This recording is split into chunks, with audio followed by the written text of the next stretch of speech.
Like and subscribe on the way in the door, my people. I hope you all are having a fantastic day today. So let's get to these super thanks. And you see the title of the video because that is one of the topics that we're going to cover. So first of all, shout out to Snug Chamberlain 9986 for the $2 super thanks. And he says, thanks. My guy, I would like to hear your insight on Michael Jordan's commercial where all three versions of himself battle. The North Carolina Tar Heel, the Chicago Bulls 84-85 version, and looks like the 98 version. I thought it was one of the best by far, and to me, his message was that he was only in competition with himself, which is quite accurate. But out of all three, who do you think would take the win in 21 or versus? Like we say in Chicago, I got my money on the oldest version of MJ in the commercial. Shout out to Snug Chamberlain 9986. Yeah, I actually love that commercial too, and I had to go back and watch it. But yeah, to me, it's a lot of things that can be taken from that commercial. For those of us who've watched enough Michael Jordan interviews, he's definitely said this in interviews himself, that he feels like he is his greatest competition. And, you know, and pretty much the only one who can stop him is himself. So, you know, from that standpoint, I think definitely that commercial represents that. But to me, what that commercial also represents is the fact that you can, in fact, maintain your skills or become even better over time. And, you know, not to bring the deer into this, but, you know, if we're all being honest, LeBron, when he first came into the league, would destroy 39-year-old LeBron. Matter of fact, would have destroyed the last several years of LeBron because LeBron hadn't actually got better over his career. But so, yeah, I agree with you that I would have my money on the oldest version of MJ because, like I said, I always said, to me, MJ's second three-peat, he was in his mental prime. And like I said, to me, he had just figured out the game and what he needed to do to win the game. And, you know, it almost seemed like he had a formula, you know. And here's the thing with MJ, the older he got, is MJ got to the point to where you could know what he was going to do and you still couldn't stop it. And to me, that's another one of the things that separates him and Kobe. Is like Kobe had a lot of counter moves and things like that, which, you know, obviously worked for his advantage in the way he executed. But Michael Jordan got to the point to where he didn't even need counter moves because you just could not stop what he was going to do. There's a couple of players. I've heard Grant Hill tell a story. Now, Grant Hill had a hurt ankle, but he tells a story about MJ running the same play on him, and he just couldn't stop it. And this is his Wizards years. And there was another player who said the same thing. They had a similar experience with, and it was a great defender. Oh, I think it was Ron Artest. In an interview, he was talking about, someone asked him who was the hardest to guard, and he said Michael Jordan. And he pretty much gave that same reason. He said the reason Jordan was the hardest to guard is because you would know what he's going to do and you still couldn't stop it. And so to me, that is what like separated Michael from everybody else. And I just want to say this too, and you know, I'm a Kobe fan, but I would say the Kobe stans love to talk about the game where Kobe scored, what is it? I can't score 40 or 50 on Mike. And well, they keep saying on Mike during the Wizards years. But first of all, it wasn't actually on Mike. And if you look at the times where Michael was actually guarding Kobe during that game, Kobe wasn't getting off on Mike like that. You know, and to me, that's just because Mike had that wisdom, you know. And I'll say this as well. I think Mike's IQ is underrated. It gets overshadowed by how great of an athlete he was, how great of a scorer and defender. But like I said, the older Mike got, he just seemed to get just better and better at the game mentally. So I absolutely agree. The oldest version of Mike wins. I feel like if he hadn't got injured during those Wizards years, they definitely would have been formidable in the playoffs. Again, they were getting better and better. And that's another thing is people love to talk about his Wizards years without bringing up the fact that he got injured. When LeBron is sitting out with ankle soreness every other game. So, but anyway, yeah. Shout out to Snug Chamberlain, 9986. And next up, we have MJ's Up One with the $5 super thanks. Thank you very much. You're greatly appreciated. And he says, I think I have a solution to the NBA quality of play.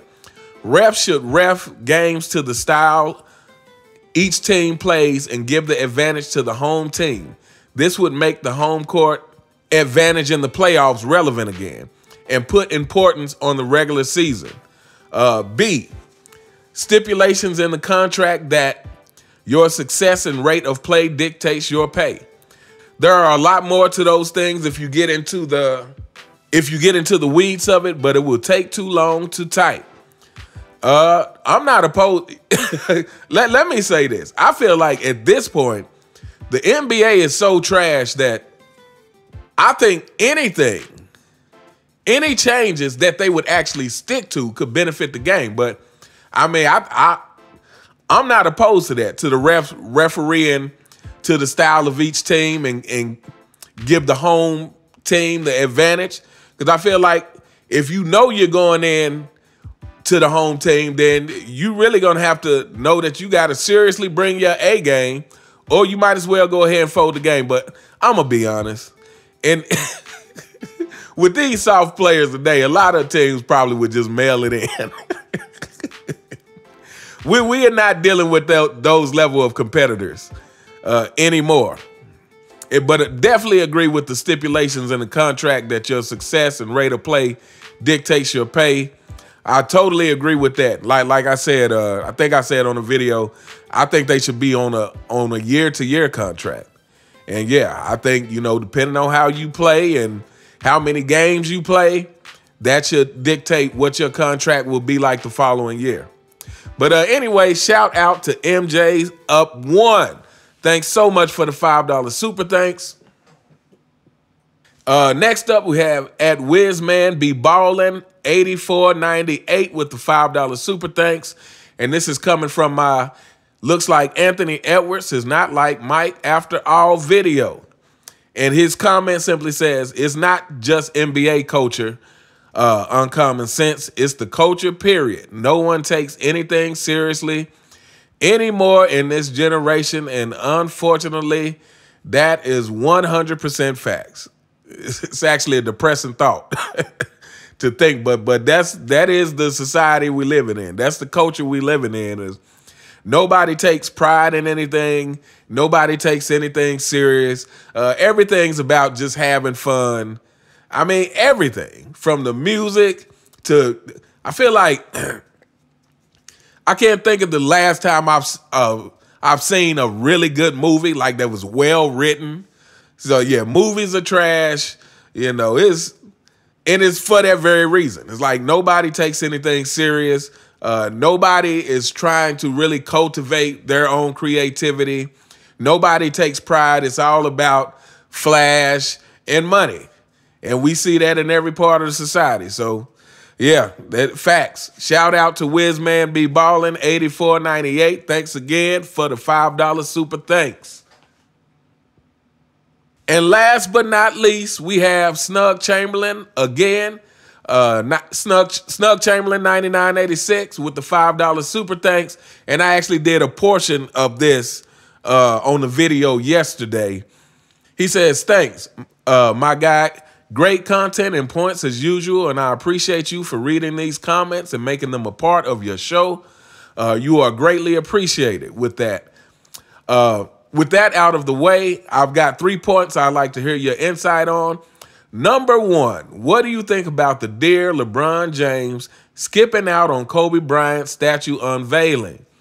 But makes it his business to show up for the Super Bowl in Vegas and seen having a great time with Draymond Green. And both of these guys' teams are play-in teams. Shows what they really care about. And LeBron is the biggest Kobe hater. I thought the most despicable thing I've ever saw, meaning his behavior. Some of his teammates even showed up, but this so-called great, this so-called leader didn't even show up, didn't even show his face. Why do you think? I mean, I've said this before on this channel. I do feel like LeBron James has envy towards Kobe Bryant. I mean, I really feel like that. I feel like if you watch enough interviews and how they interact with each other and LeBron's passive-aggressive nature, I feel like it's been some envy there because we all know that Kobe was the definitive best player in the league for a good portion of the early part of LeBron's career. I would say up until almost half of LeBron's career. And if we're being honest, I mean, Kobe's just the better player, period. But I mean, as far as, again, Kobe was in the GOAT conversation, not LeBron. Like, this is some rewriting of history that people try to do by saying Kobe was never in the GOAT conversation. And then the other thing is Kobe was the kind of person that if you're a person like LeBron, you would not get along with. Because Kobe is going to tell you what's on his mind. And as we all know, LeBron James is passive aggressive. I feel like the All-Star game thing that happened between them two, where, you know, where everybody had to get onto LeBron because he wouldn't accept a challenge. He wouldn't accept the challenge. And so, yeah, I mean, I think, I guess at this point, it's not a surprise that LeBron didn't show up. But like I said, I really believe LeBron has always had some kind of envy towards Kobe.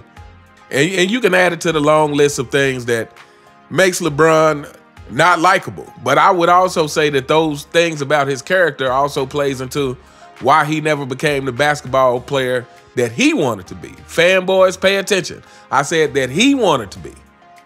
Not you guys. Nobody cares what you think. But anyway, let's move on. So we're going to skip over the second one because I did a video about that yesterday. But third, he says, what do you think about Scottie Pippen saying he was LeBron James before LeBron James? And I must agree with him because they both have the same mentality and mindset. Everything must be centered around them to feel important. You can tell that from when Scottie got mad because Phil wanted Tony to take the last shot and he was mad. I look at Michael Jordan, how he was glad to let Steve Kerr take the last shot and feel what it's like.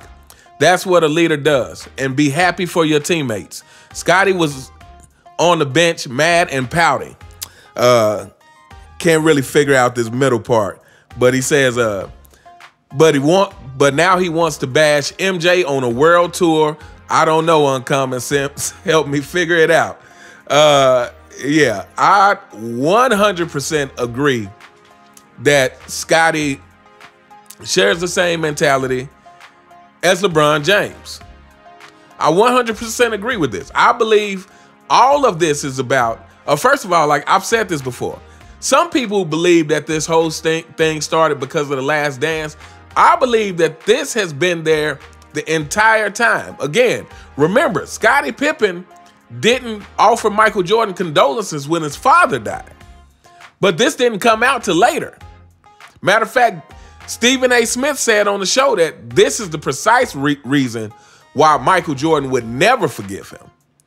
Because he found out that Scottie purposefully did not offer condolences about his father passing. Like MJ just talked it up to, you know, life and maybe never got around to it or that kind of thing, that it wasn't an intentional thing. But once he found out, like, this is intentional, this is what you think about me, this is how you felt about me, like, it's no repairing that. So yeah, to me, this has always existed with Scottie. And again, it's all about the praise, just like LeBron James. And again, you know, Scottie is upset about something that was, I mean, you're in control of your life. Again, I've said this before. People keep trying to act like Michael Jordan held Scottie back. No, if Scottie was that dude, nobody would have been able to hold him back. Again, if Scottie was really that guy, there would have been times where even if the play was drawn up for Michael Jordan, if that ball passes through my hands and I feel like I'm that guy, it's not going to make it to Michael Jordan. Like, I'm going to take the shot. And I'm going to prove to everybody, and I'm going to do it over and over again till people understand that, hey, nah, I'm that guy too. But to me, it's a cop-out for Scottie Pippen to say, well, Michael, he took the clutch gene from me. It's like, no, he didn't. Like, he took the pressure from you is what he did, and you accepted it. You knew that you didn't have to deal with the repercussions of being the one to take the last shot, and because you had a guy who was great at hitting the last shot, you let that happen. But again, if you were that guy, like Michael Jordan is that guy, because I guarantee you that there is no team that Michael Jordan could have went to that would have stopped him from being Michael Jordan. So Scottie Pippen, that's just who you are. Like, accept it. But yeah, him and LeBron James, and I mean, even if you want to compare the play styles, you know, I feel like you could compare the play styles in terms of Pippen being a facilitator and him being bigger than a guard and his height and stuff. But, you know, Pippen has always been a much better defender than LeBron James ever was and ever could be. But yeah, you could say they were similar, but definitely similar mentalities. And like everybody like that, including Isaiah Thomas, including LeBron James, I feel like they don't realize that, like, you're making it worse on yourself, not better. This is the part I can't figure out. This is the part we all need to figure out together. Is that why don't these people understand, like, you're making it worse on yourself, not better. Like, people are liking you less, not more. Like, I don't understand. It's like, again, MJ gave Scottie plenty of praise.